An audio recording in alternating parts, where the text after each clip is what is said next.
ಈಗ ನಿಮ್ಗೆ ಮನೆ ಇಲ್ವಾ ಇರೋದಕ್ಕೆ? ಮನೆ ಇದೆ, ಮನೇನು ಇದೆ, ಅಜ್ಜಿ ಮನೆ ಇರೋದು, ಮನೇನು ಇದೆ. ನಮ್ಗೆ ಹತ್ತರಲ್ಲ ಏನು ಬೇಡ, ನಾನ್ ದುಡ್ದಿ ಕಟ್ಬೇಕು ಅಂತ ನಂದ ಇದಿರೋದು. ಅಂದ್ರೆ ನಾನು ಇವಾಗ ನಮ್ ಕೈ ಕಾಲು ಚೆನ್ನಾಗೇ ಇದೆ, ಅಂದ್ರೆ ನಾನು ಕುಳ್ಳಿ ಅಂತ ಅಷ್ಟೇ. ಬಟ್ ನಾನ್ ದುಡ್ದಿ ಕಟ್ಬೇಕು, ನನ್ನಿಂದ ಒಬ್ರಿಗೆ ಸಹಾಯ ಆಗ್ಬೇಕು ಹೊರತು ನಾನ್ ಇನ್ನೊಬ್ರ ಹತ್ರ ಸಹಾಯ ಇಸ್ಕೊಳ್ಳೋ ಅಂತದ್ ಬೇಡ. ಅಟ್ಲೀಸ್ಟ್ ನನ್ನಿಂದ ಒಬ್ರಿಗೆ ಒಳ್ಳೇದಾಗ್ಬೇಕು ಅಷ್ಟೇ ಡ್ರೀಮ್ ಇರೋದು. ನಾನ್ ಸುಳ್ಳು ಅಂತೂ ಹೇಳ್ತಾ ಇಲ್ಲ. ನಮ್ಗೆ ಮನೆ ಇಲ್ಲ ನಾವ್ ಹಿಂಗಿದೀವಿ ಅಂತೂ ಬೇಡ. ನಾವ್ ಹೆಂಗೆ ಇರ್ಲಿ, ಒಟ್ಟಲ್ಲಿ ನಮ್ ಲೈಫ್ ಅಲ್ಲಿ ಒಂದು ಒಳ್ಳೆ ಕೆಲಸ ಮಾಡ್ಬೇಕು. ಯಾಕಂದ್ರೆ ನಾನು ಅಪ್ಪು ಸರ್ ಅಭಿಮಾನಿ ಆಗಿದ್ದೀನಿ, ಮತ್ತೆ ಅಪ್ಪು ಸರ್ದು ಆದೇಶವಾಗಿರೋ ತಗೊಂಡಿರೋ ವ್ಯಕ್ತಿ. ಅವ್ರನ್ನ ನೋಡ್ಬಿಟ್ಟು ನಾನೆಲ್ಲ ಪ್ರತಿ ಒಂದು ಬದಲಾಗಿದ್ದೀನಿ. ಈಗ ಮಾತಾಡಿದ್ರಲ್ಲ, ಈ ಮಾತೆ ಸಾಕು ನಿಮ್ಮಲ್ಲಿ ಎಷ್ಟು ಒಳ್ಳೆ ಗುಣ ಇದೆ ಅಂತ ಹೇಳೋದಕ್ಕೆ. ನಾನು ನಿಮ್ಗೆ ಮೆಸೇಜ್ ಮಾಡಿದ್ದು ನೀವು ಮನೆದ ಒಂದು ವಿಡಿಯೋ ಮಾಡಾಕಿದ್ರಿ ನೋಡಿ. ಹೌದು, ಮನೆ ವಿಡಿಯೋ ನೋಡಿ ನನಗನ್ಸಿದ್ದು, ನಾನು ಯಾರಿಗೂ ಪರ್ಸನಲಿ ಅಷ್ಟು ಮೆಸೇಜ್ ಎಲ್ಲ ಮಾಡಲ್ಲ.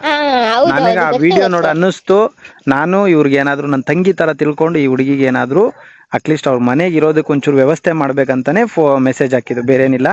ಸೊ ಖುಷಿ ಆಯ್ತಮ್ಮ, ಒಳ್ಳೇದಾಗ್ಲಿ. ಅಂದ್ರೆ ನನಗೆ ಮನೆ ಇಲ್ಲ ಅಂತ ನಾನು ಎಲ್ಲೂ ಹೇಳ್ಕೊಂಡಿಲ್ಲ. ಅದೇ ನಮ್ಮ ಅಜ್ಜಿ ನಮ್ಗೆ ಮನೆ ಕಟ್ಟಿದ್ದಾರೆ. ಅವ್ರು ಕಟ್ಟಿಲ್ಲ ಅಂದ್ರೆ ನಾವು ಬಾಡಿಗೆ ಮನೆಗೆ ಇರ್ಬೇಕಿತ್ತು.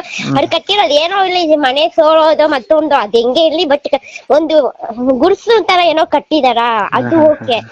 ಆದ್ರೆ ಆ ಮನೆ ಕಟ್ಟಿದಾರ. ಬಟ್ ನಾನು ನನ್ನ ಅಪ್ಪ ಅಮ್ಮನ ಮತ್ತೆ ನಾನು ಒಬ್ರಿಗೆ ಒಳ್ಳೇದ್ ಮಾಡ್ಬೇಕು ಅಂತ ಅಷ್ಟೇ ನಾನು ಸೋಷಿಯಲ್ ಮೀಡಿಯಾ ಆಗ್ಲಿ ಏನೇ ಆಗ್ಲಿ ಕೈ ಹಾಕಿರೋದು ಹೊರತು ನಾನ್ ಬೆಳ್ದಿ ನಾನ್ ಇನ್ನೊಬ್ರಿಗೆ ಏನೋ ಮಾಡಿ ಆತರ ಮಾಡೋದ್ರೆ ನಾನು ಬೇರೆ ಇರ್ತಾರಲ್ಲ ಹೆಂಗೆಂಗೋ ಹೋಗ್ಬಿಡ್ತಾ ಇದೆ ಸರ್.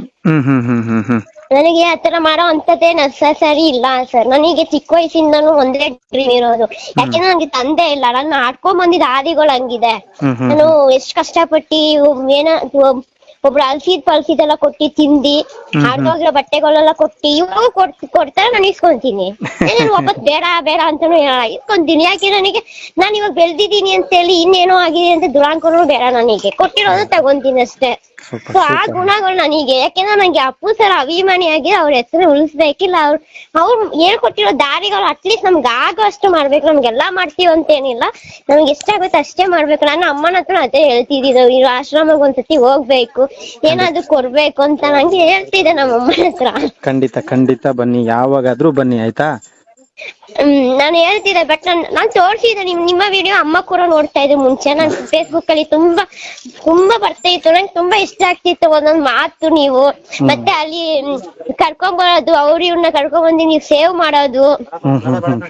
ಮತ್ತೆ ಇವಾಗ ಒಬ್ರು ಗಜೇಂದ್ರ ಅಂತ ಯಾರೋ ಒಬ್ರು ಇದ್ದಾರೆ ಪಾಪ, ಅವ್ರು ಅಷ್ಟ್ ಹಂಗಿದ್ರು ಕೂಡ ನೀವ್ ಅವ್ರಿಗೆ ಲೈಫ್ ಕೊಟ್ಟಿದೀರಾ, ಚೆನ್ನಾಗಿ ನೋಡ್ಕೊಂಡಿದೀರಾ. ಮತ್ತ ಆ ಅಜ್ಜಿ ತುಂಬಾ ಇಷ್ಟ ಆಗ್ತಿತ್ತು ನನಗೆ ಪರ್ಸನಲ್ ಆಗಿ. ಅಜ್ಜಿ ತೀರೋದ್ರು, ತುಂಬಾ ಬೇಜಾರಾಯ್ತು. ಅದು ನೀನ್ ನೋಡಿದ್ದೆ, ನಾನು ಅವಾಗೂ ಬೇಜಾರ್ ಮಾಡ್ಕೊಂಡಿದ್ದೆ. ತುಂಬಾ ಒಳ್ಳೆ ಕೆಲ್ಸ ಮಾಡ್ತಾ ಇದೀರಾ ಸರ್. ನಿಮಗೆ ನಿಜವಾಗೂ ಹೇಳ್ತೀನಿ ಸರ್, ನಿಜ ಹೇಳ್ತೀನಿ. ನಿಮ್ಗೆ ದೇವ್ರು ಆಯಸ್ಸು ಆರೋಗ್ಯ ಕೊಟ್ಟು ಇನ್ನೂ ಕಾಪಾಡಿ, ನಿಮ್ಗೆ ಇನ್ನೂ ಈ ಒಳ್ಳೆ ಕೆಲ್ಸ ನೀವ್ ಮಾಡಿ ಅಂತ ನಾನು ನಿಜ ಹೇಳ್ತಿದೀನಿ ಸರ್.